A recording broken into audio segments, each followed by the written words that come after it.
Had we with Germany to play upon this board, it could not be more dear than April has made it with a smile. The fields beyond that league close in together and merge, even as our days into the past, into one wood that has a shining pane of water. Then the hills of the horizon.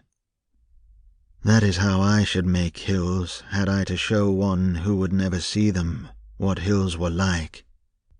Yes, 60 miles of South Downs at one glance. Sometimes a man feels proud at them, as if he had just created them with one mighty thought. That house, though modern, could not be better planned for its position. I never liked a new house better. Could you tell me who lives in it? No one. Ah, and I was peopling all those windows on the south with happy eyes. The terrace under them with happy feet. Girls. Sir, I know. I have seen that house through mist look lovely as a castle in Spain, and area. I have thought 'twere happy there to live.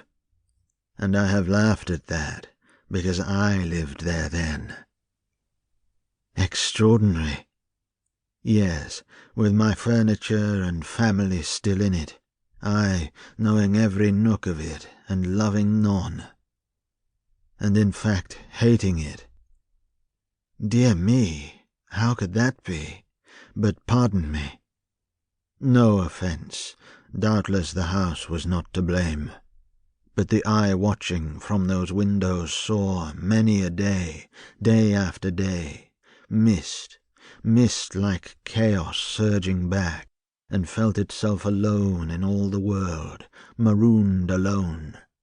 We lived in clouds, on a cliff's edge almost, you see.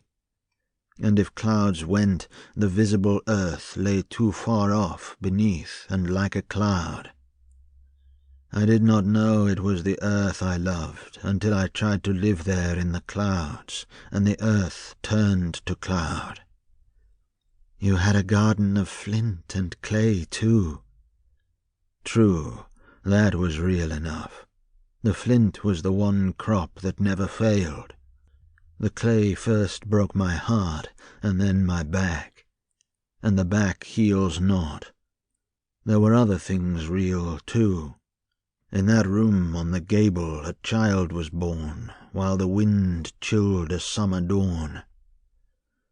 Never looked grey, mind, on a greyer one, than when the child's cry broke above the groans. I hope they were both spared.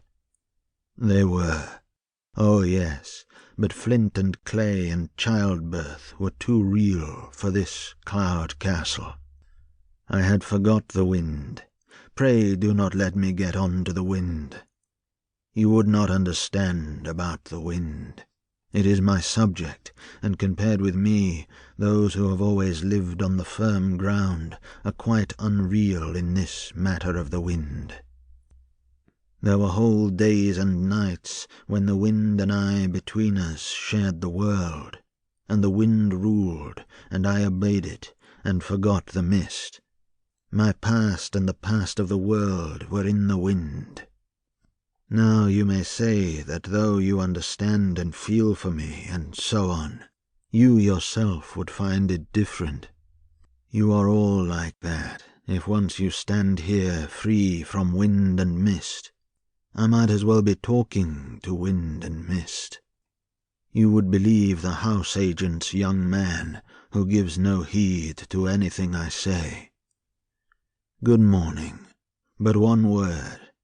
I want to admit that I would try the house once more, if I could, as I should like to try being young again. The Message of the March Wind by William Morris. Fair now is the springtide. Now earth lies beholding with the eyes of a lover the face of the sun. Long lasteth the daylight, and hope is enfolding the green-growing acres with increase begun. Now sweet, sweet it is through the land to be straying, mid the birds and the blossoms and the beasts of the field. Love mingles with love, and no evil is weighing on thy heart or mine, where all sorrow is healed.